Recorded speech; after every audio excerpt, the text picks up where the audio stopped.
J'ai le plaisir d'introduire maintenant un auteur-éditeur dont le nom est Alain Lafrance. Bonjour Alain. Bonjour Marie. Très agréable de t'accueillir aujourd'hui dans mon salon. Effectivement, dans ton salon. Évidemment. Oui. J'ai vraiment la chance d'avoir dans mon salon toutes sortes de personnalités et ce matin, c'est particulièrement agréable. Alain nous propose un roman historique dont le titre est « Un bonheur difficile, Nicolas Pinel et ses enfants ». Exact. Un roman tout frais sorti, publié chez Clemt Éditions. J'aimerais savoir d'abord qui est Alain Lafrance, puisque pour que les gens puissent apprécier l'importance de ce roman, ils puissent aussi découvrir qui en est l'auteur. D'accord. Bon, d'accord, moi, je suis un natif de Montréal. Je suis un bon Québécois, natif de Montréal. J'ai fait des études en génie. Je suis ingénieur. En génie physique, c'est un grand mot, un domaine assez spécial.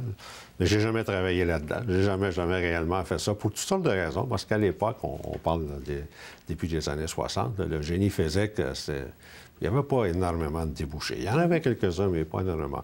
Ce qui attirait à ce moment-là, c'était l'informatique, les ordinateurs.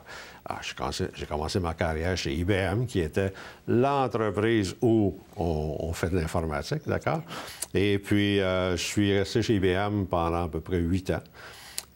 Je m'occupais de marketing. Ça aussi, c'était un autre domaine qui était différent de ce que je pensais faire au début. Hein. Je me voyais plus comme un homme de science. Mais c'est pas ça qui est arrivé. Finalement, je suis lancé en marketing. Je suis devenu un bonhomme de vente et de mise en marché. Et puis, rapidement, je me suis aperçu que chez IBM, j'étais le numéro 5449. Je me trompe peut-être, mais j'étais un numéro. Puis, je voulais pas. J'aimais mieux être capable de prendre mes propres décisions. Alors, je suis devenu un entrepreneur, d'accord? Toute ma vie, j'ai eu des entreprises que j'ai gérées avec plus ou moins de succès, certaines avec beaucoup de succès, évidemment, d'autres, c'était plus difficile. Une carrière internationale, quand même. Effectivement, j'ai d'ailleurs voyagé énormément à travers la planète pour, entre autres, une entreprise à laquelle j'ai été associé partenaire pendant très, très, très longtemps, le groupe Jacobson, qui était des Norvégiens. Alors, ils avaient des produits qui s'appelaient les lampes Luxo, qui, dans le domaine, disons, du dessin, etc., même médical, sont des produits bien connus. Alors, moi, j'étais M. Luxo, là, ici, au Canada. J'ai beaucoup aimé cette relation-là qui m'a permis de me promener beaucoup, découvrir l'Europe, l'Asie. Une belle période de ma vie, ça. Une carrière intéressante. Ouais. Et pourtant, l'écriture vous rattrape en cours de démarche. Je ne suis pas sûr que l'écriture me rattrape. Moi, j'ai rattrapé l'écriture dans le fond. C'est votre choix. Oui, effectivement. J'ai toujours voulu écrire. Toujours. J'aimais ça, faire des gros plans d'affaires élaborés. Pas seulement élaborés du niveau technique, là. Bien écrit, bien fait, descriptif. Et puis, on me le disait, « mon Dieu, Alain, tu devrais écrire. » D'accord. Mais j'aimais ça, faire ça. De sorte qu'à ma retraite, moi, je me suis dit, pourquoi pas, je vais m'essayer. J'ai écrit un roman, comme ça, pouf, un roman qui a été publié, qui s'appelle Absolution, qui a été publié, qui est sur le marché encore. Bien, ça a bien été. Première étape. Première étape, premier livre. Après ça, j'ai écrit un deuxième tome à son roman, un livre qui s'appelle Abjuration, d'accord, qui est la suite, en fait, du premier livre. Puis après ça, je me suis mis à essayer de toucher à d'autres sujets, dont, bien sûr, le roman historique, parce que j'aimais déjà, disons, tout l'élément, tout ce qui touche à la généalogie depuis déjà plusieurs années, ça m'intéressait, ça. Je voulais connaître, je voulais savoir, et puis ça m'a amené à ça. Mais un roman comme celui-ci, Un bonheur difficile, Nicolas Pinel et ses enfants, vous a demandé plusieurs années de recherche pour arriver à créer. Pas directement axé sur ce titre-là, sur ce livre-là, d'accord? L'intérêt en généalogie a débuté bien avant. Mon oncle Henri, dans les années 30, avait fait l'arbre généalogique de la famille. Et je l'avais. Je disais ça, puis je disais, premièrement, mon Dieu, il a fait ça dans les années 30. C'était pas évident, d'accord? Tout un exploit. Deuxièmement, l'oncle Henri, est-ce que c'est vrai, ça? Est-ce que c'est juste? Troisièmement, bien, ça m'intéresse. Alors, je me suis joint à la Société de généalogie canadienne-française, la SGCF. J'ai commencé à faire des recherches, à fouiller, puis j'ai trouvé ça extrêmement intéressant. Et évidemment, mes premières recherches, c'est dans ma propre famille. Puis là, je me suis aperçu que l'oncle Henri, il avait raison, d'accord? Tout ce qu'il avait trouvé, c'était vrai, c'était juste. Mais en allant plus loin que ça, qu'il y avait des histoires en arrière de certains personnages qui étaient pas mal spéciales. Et puis, là, ça m'a mis la puce à l'oreille là, pour avoir... je m'excuse, c'est mon téléphone qui sonne, là, on le laisse sonner. On laisse sonner, puis on continue. Si tu étais dans mon salon, Alain, on laisserait sonner le téléphone. J'aurais dû le fermer, mais je m'excuse. Mais c'est pas grave. On va, dans le cadre de ce roman, plonger dans la vie ou l'histoire de Nicolas Pinel. Voilà. Quelle est la relation entre Pinel et la France, puisqu'on vous connaît sous le patronyme La France? Effectivement. Bon, Nicolas Pinel, c'est mon ancêtre direct, d'accord? C'est le premier qui est arrivé au Québec en 1650. Alors, il avait fait un petit séjour de 3 ans avant ça en Acadie, mais finalement, il s'est établi autour de Québec. La France était un surnom au début, d'accord? Dans les fils de Nicolas Pinel, il y en a un qui s'appelle François-Xavier, qui, autour des années 1680, d'accord, commence à porter le nom La France, ou le surnom La France. Ça, c'est une énigme, parce que dans le fond, on ne sait pas pourquoi. J'ai trouvé, on sait d'ailleurs que beaucoup des soldats qui étaient ici avaient un surnom militaire. Toutes sortes de choses, la tulipe, la framboise, la rivière. Souvent, c'était un nom qui décrivait l'endroit d'où ils venaient en Europe, d'accord? J'ai pensé que c'est peut-être ça. Mais il n'y a aucune indication qui nous permet de conclure que c'était ça, d'accord? Alors, on ne sait pas. Comment se fait-il que lui commence à se faire surnommer la France? On ne sait pas. Mais à partir de lui, ses enfants, et par la suite, cette lignée-là, d'accord, porte le surnom La France, jusqu'à mon grand-père, qui était encore un Pinel dit La France, mon grand-père paternel. Donc, c'est quand même assez récent. Oui, effectivement. OK. Ouais. Qu'est-ce que Nicolas Pinel avait de particulier pour amener un auteur comme vous à en faire le centre d'un roman? C'est pas tellement Nicolas, mais c'est ses enfants, d'accord? Ses enfants. Parce que lui, il est arrivé ici, puis il s'est fait tuer par les Iroquois, en passant, OK? Une embuscade, et puis pendant qu'il défrichait, bien, un coup d'arquebuse, puis il meurt, ça va? Il a 3 enfants.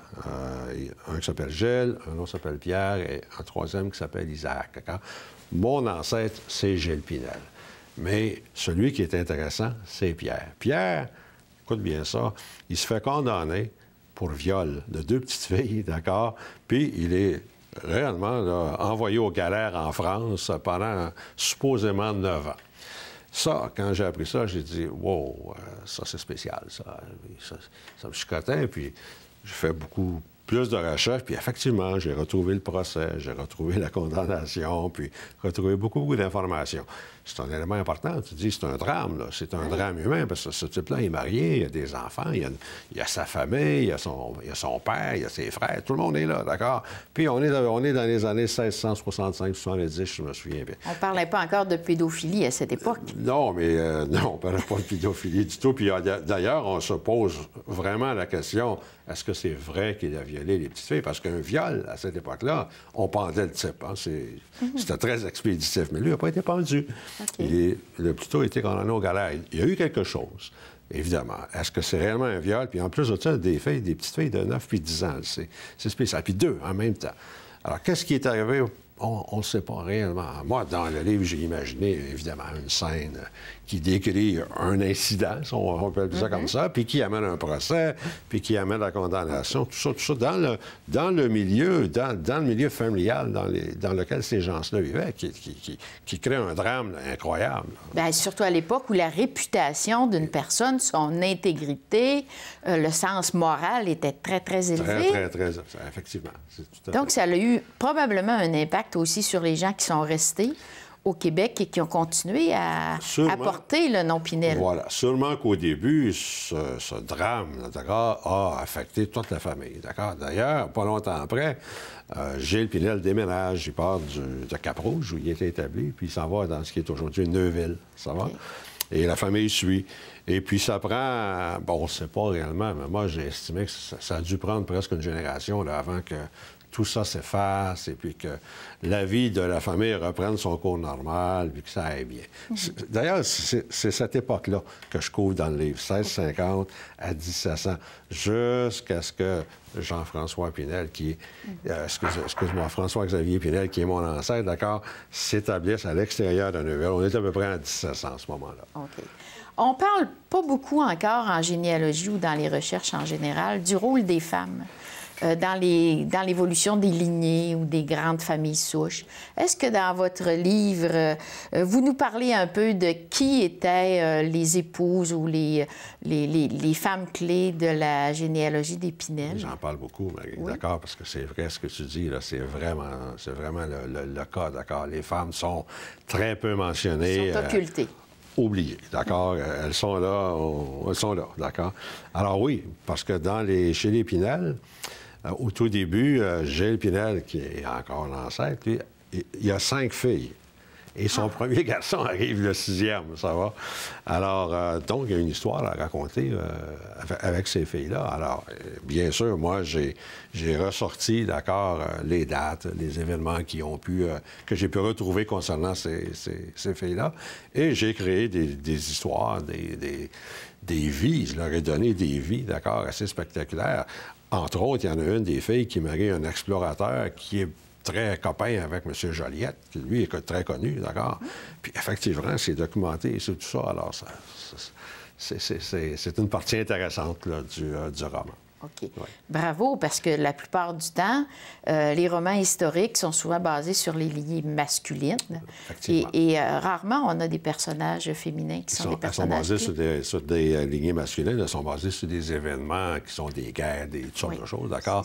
Et puis, la vie familiale d'un couple ou de couples, c'est pas très, très souvent mis de l'avant. Moi, je l'ai mis de l'avant dans plusieurs couples, d'accord? La femme a un rôle plus important que ce qu'on retrouve habituellement. Il y a des histoires d'amour là-dedans qui sont spéciales, qui sont bonnes, qui d'ailleurs devaient être là. Elles étaient là, sauf que on ne sait pas, d'accord? Oui, on a peu d'informations souvent sur le rapport. Mais on peut les imaginer. Ah oui, absolument. D'où le travail de l'auteur ou du romancier. Cette recherche généalogique nécessite, en fait, c'est votre matière première pour créer le roman historique. Est-ce que c'est très difficile de faire des liens, de créer à partir des faits vérifiés, vérifiables? Moi, disons que, pour être très honnête, j'aime écrire ce qu'on appelle en bon français des thrillers, d'accord?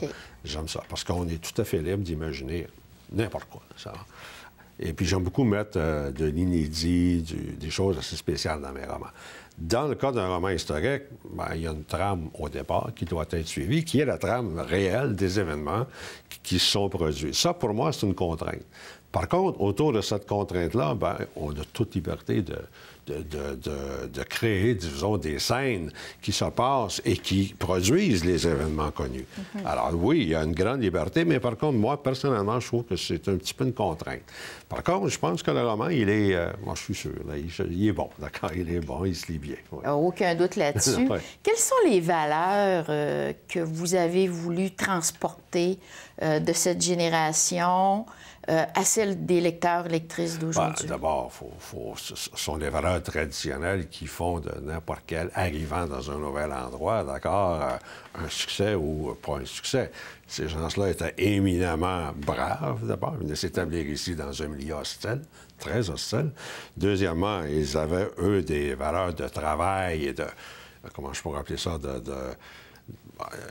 En fait, c'est le vrai mot, c'est le seul mot qui me vient à l'esprit, de travail, d'être capable de s'organiser avec très, très peu autour d'eux pour survivre. La débrouillardise, voilà, c'est ça. Le sens du travail, la coopération familiale, j'imagine.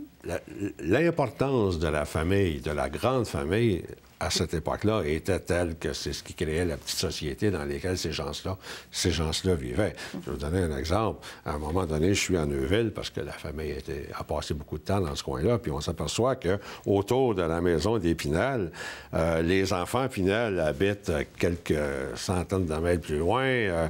Les familles des époux des Pinel habitent autour. Alors, ça fait une grande une grande famille, d'accord, qui produit une petite communauté, qui est Neuville, d'ailleurs. Oui, c'est excellent.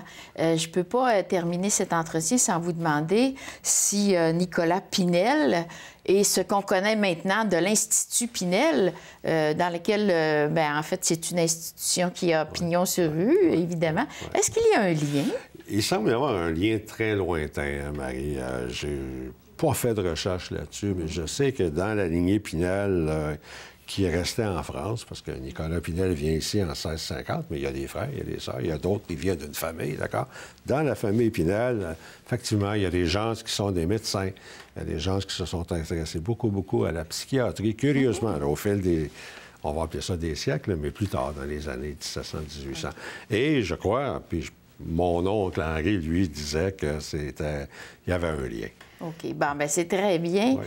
Alors, Alain Lafrance, vous signez Un bonheur difficile, Nicolas Pinel et ses enfants, un roman historique à se procurer, évidemment, publié à la maison d'édition Klimt Éditions. Oui. On peut se le procurer en librairie actuellement. Effectivement, il est en librairie partout au Québec. Alors, merci d'être venu nous en parler aujourd'hui. Bien, ça me fait plaisir, puis je m'excuse pour le téléphone. Je termine ce segment en vous laissant une petite pensée. Oui. Pour échapper à la critique, de rien faire, de rien dire, d'être rien. Et c'est signé Hobart. Merci, à plus tard.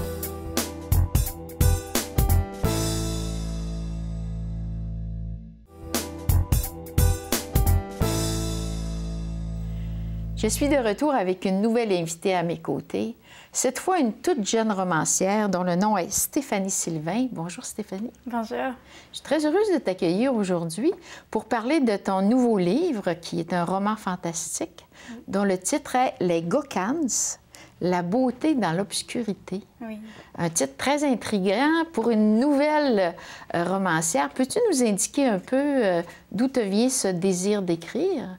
Bien, en fait, ça a toujours été, même si je lisais peut-être un peu moins, j'ai toujours voulu créer des histoires, créer des personnages et les faire interagir entre eux. Est-ce que quelqu'un a particulièrement influencé ton parcours d'auteur ou c'est spontanément que tu es venue à cette première expérience? Bien, en fait, c'est sûr que il y a plusieurs membres de ma famille, ma tante m'a beaucoup incité à continuer à travailler. L'écriture, c'est quelque chose d'assez ardu. Il faut beaucoup se corriger, se relire. Donc, j'ai eu un petit coup de pouce, de la motivation. Ça m'a toujours aidé à continuer. OK. Maintenant, tu nous présentes un premier ouvrage. Comment est né ton concept de base? Dans quel univers vas-tu nous transporter dans le livre Les Gokans? En fait, je voulais d'abord parler un peu du bonheur et par contraste des gens très malheureux. Mes personnages sont des personnes un peu déchirées. Ils ont connu plusieurs événements tragiques dans leur vie. Et là, ils ont l'opportunité de régler tous leurs problèmes. C'est-à-dire, ils vont pouvoir faire un vœu ensemble. Sauf que là, qu'est-ce qui va arriver, c'est qu'il va falloir qu'ils s'entendent sur le vœu à faire. Il va y avoir des conflits parce que chacun, dans le fond, a des changements à faire dans sa vie personnelle. Et là, il va falloir qu'ils trouvent un terrain d'entente tous ensemble. Donc, il y a déjà, dans ta trame de base, il y a déjà une synergie qui se crée entre les personnages et leurs états d'âme. OK. Maintenant, Les Gokans, c'est inspiré de quelle philosophie? Bien, en fait, c'est moi qui ai inventé ça. C'est sûr que moi, je suis une passionnée du Japon, de la culture et de leurs contes et légendes. Donc, je me suis un peu inspirée de ça. Les Gokans, en fait, c'est des personnes... En fait, c'était autrefois des samouraïs, mais leur âme a été capturée, emprisonnée et sont obligés à chaque siècle de retourner sur la Terre dans des corps de nouveau-nés. Donc, ils vont essayer à tout prix de se libérer de leur mauvais sort. Donc, très intéressante philosophie à la base, puisqu'on va retrouver la philosophie japonaise. OK. On parle ici d'un roman quand même assez inusité. On parle d'un conte moral. En quel sens as-tu intégré du moralisme dans ton récit. Comment as-tu pu faire ce mariage? C'est sûr que pour moi, la lecture, c'est autant un divertissement que l'occasion d'apprendre des choses, de réfléchir un peu sur la vie, sur ce que... Et dans le fond, ça parle un peu, ça le dit un peu dans le titre, ça parle du bonheur. Donc, je fais un peu la contradiction entre des gens très malheureux parce qu'ils ne sont pas capables de comprendre, d'accepter, d'apprécier ce qu'ils ont en eux, veulent toujours plus. Dans notre société actuelle, on a toujours, société de consommation, on a toujours envie de posséder plus, mais ce qui est le plus important, c'est pas vraiment ce qui s'achète, en fait. OK. On est dans la dualité entre l'avoir et l'être. C'est ça, oui. Carrément. C'est un peu et ça. tu t'es servi de ton conte, en fait, pour en faire une espèce de métaphore des valeurs actuelles. Oui, oui. Mais tu as transposé ça quand même dans un autre univers. Oui, en fait, ça se passe dans notre univers, sauf qu'il y a des éléments magiques qui se produisent. Mais ça se passe, dans le fond, ça se passe en grande partie au Japon au 18e siècle, en fait. Donc, les lecteurs ou lectrices vont être dépaysés Oui. sur certains aspects, mais ils vont reconnaître une transmission ou une pensée philosophique derrière le récit. Exactement. Mais j'essaie toujours de garder le bon équilibre entre le divertissement et en même temps un peu le conte, les pensées qui viennent avec. Une petite question un peu spéciale, Stéphanie. Quels ont été les commentaires de tes lecteurs qui t'ont le plus touchée? En fait, j'ai eu des commentaires d'amis aussi, de personnes que je connaissais pas. Mais ce qu'on m'a beaucoup dit, c'est je vois parfois des jeunes femmes, des jeunes hommes comme moi qui sont encore au secondaire ou même au primaire, puis qu'ils rêvent de devenir auteurs comme moi. Donc, ça m'a marqué parce que souvent, dans le métier de littérature, c'est des personnes plus âgées. Donc, de me rencontrer, de me voir, c'était un peu une façon de montrer que c'était possible et pas juste persévérer. Donc, tu deviens un exemple oui. de réussite pour les jeunes qui aimeraient un jour publier. Oui. Maintenant, tu le fais sous forme de livre. Tu aurais pu publier aussi sous forme de livre numérique. Oui, en fait, il est disponible aussi? En e-pub, oui. Oui? OK, donc tu vas jouer sur les deux possibilités. Oui. OK. Actuellement, ce livre-là est disponible déjà dans toutes les librairies, j'imagine dans plusieurs bibliothèques. Oui. Est-ce que tu as l'intention d'écrire à nouveau? Est-ce que tu as d'autres univers qui t'habitent et tu voudrais faire de nouvelles expériences d'écriture? Oui, c'est sûr que le fantastique, c'est pour moi quelque chose qui m'attire beaucoup, mais je travaille sur un projet présentement de livre de science-fiction futuriste avec une autre auteure. Donc, j'aime beaucoup varier, toujours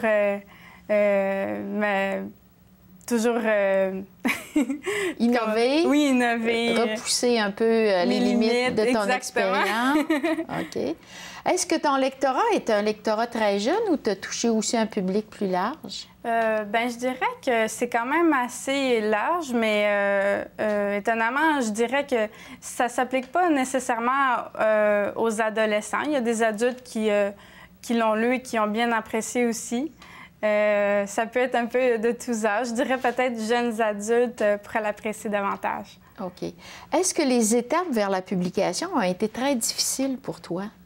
Oui, c'est mon premier roman. Donc, j'ai dû percer dans le domaine. Je n'avais pas de contact dans des maisons d'édition quelconques. Donc, j'ai dû travailler fort, retravailler mon livre plusieurs fois, le renvoyer à des maisons d'édition avant d'avoir finalement des bonnes réponses. Une réponse positive. Oui, c'est ça. Tu as été publié aux éditions Pratico. Oui. Oui. Alors, c'est une maison d'édition qui encourage beaucoup les jeunes auteurs, j'ai l'impression. Oui, des auteurs qui sont moins connus, que c'est leur premier ou deuxième roman. Mais c'est une toute petite maison d'édition. Donc, j'ai été quand même assez choyée. On m'a dit qu'ils publient environ 5 ou 6 romans par année. Donc, j'ai tombé peut-être au bon moment. Avec ton projet. Oui, c'est ça. C'est bien.